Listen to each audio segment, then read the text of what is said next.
जब बहू ने खा ली हंसने वाली दवा। किशनगढ़ गांव में कीर्ति अपने बेटे दिवाकर और बहू अंशु के साथ रहा करती थी।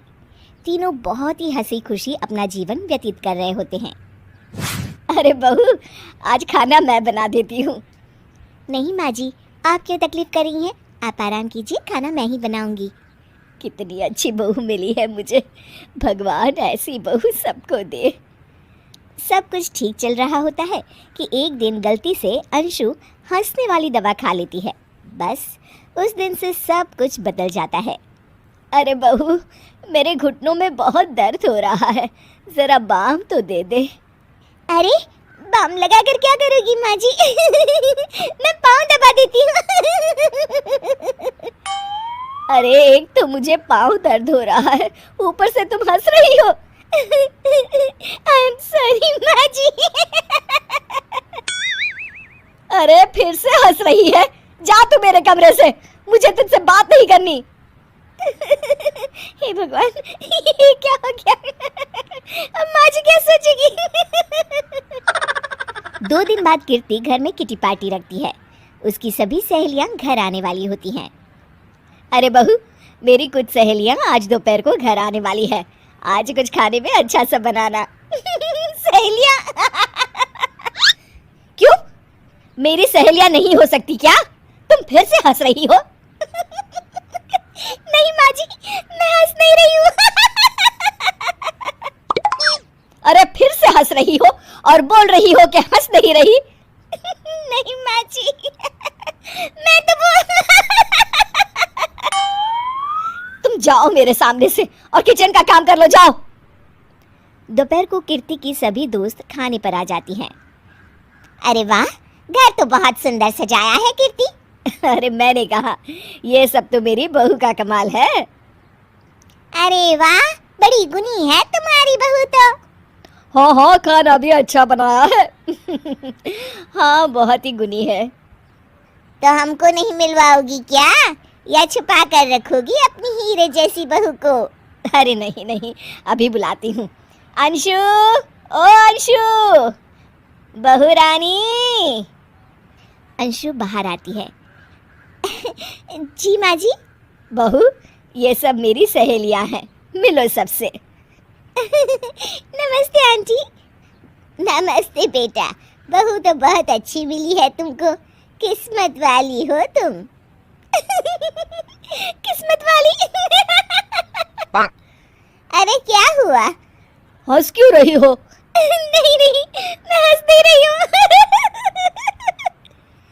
तभी अचानक सांची के हाथ से चम्मच छूट जाता है और उसका कुर्ता गंदा हो जाता है। अंशु फिर से हंसने लगती है।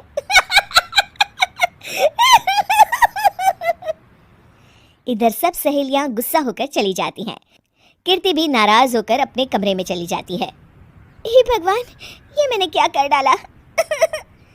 इस तरह से तो माँ जी और उनकी सहेलियां नाराज हो गई। अगले दिन, बहू, ओ बहू, किधर हो?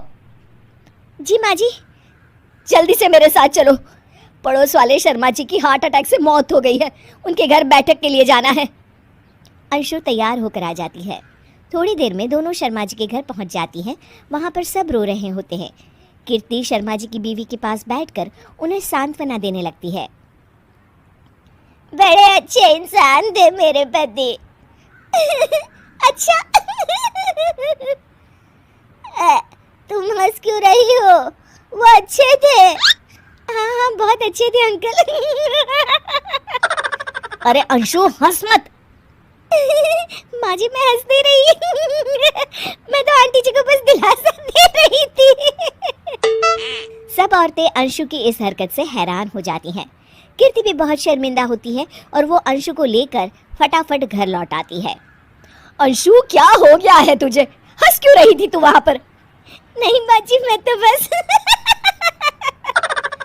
अरे तो फिर से हंस दी, जा तू अपने कमरे में, मुझे तो तुझसे बात ही नहीं करनी, मेरा बेटा ही तुझसे बात करेगा अब। रात को जब दिवाकर घर लौट आता है तो कीर्ति दिवाकर को सब कुछ बताती है। ठीक है माँ, अब फिक्र मत करो, मैं अंशु से बात करता हूँ। दिवाकर अपने कमरे में जाता है। जी आ गए आप? कैसे हैं? मैं तो ठीक हूँ, बस सर में हल्का दर्द है। सर में दर्द? अरे इसमें हंसने की क्या बात है? नहीं, मैं हंस नहीं रही हूँ। मुझे तो फिक्र हो रही है आपकी। एक तो मेरे सर में दर्द है, ऊपर से तुम हंस रही हो। अरे कैसे समझाऊं मैं आपको? मैं हंस नहीं रही। अंशु, तुम इस घर से चली जाओ। माँ ने मुझे बताया जो भी तुमने शर्मा आंटी के घर किया और किटी पार्टी में भी। नहीं जी, मैं ऐसे नहीं हूँ। तो अभी क्या हुआ था? क्यों हंस रही थी तुम? रुकिए, मैं आपको सब कुछ बताती हूँ। बताती हूँ आपको सब कुछ। अंशु डायरी में लिखकर दिवाकर को पढ़ने देती है। कुछ दिनों पहले मैंने गलती से हंसने वाली दवा पी ली थी, जिसकी वजह से ये सब हो रहा है। इसका असर कुछ दिन और रहेगा। अरे तो तुमने ये सब पहले क्यों नहीं बताया अंशु? वो मैंने माँ जी को बताने की बहुत कोशिश की, मगर उन्होंने सुना ही नहीं। अरे ठीक है, मगर वादा करो जब तक दवाई का असर ठीक नहीं हो जाता तुम घर से बाहर नहीं जाओगी। नहीं जाऊंगी। और हंसूंगी तो बिल्कुल नहीं। लो, तुम तो फिर से हंस दी।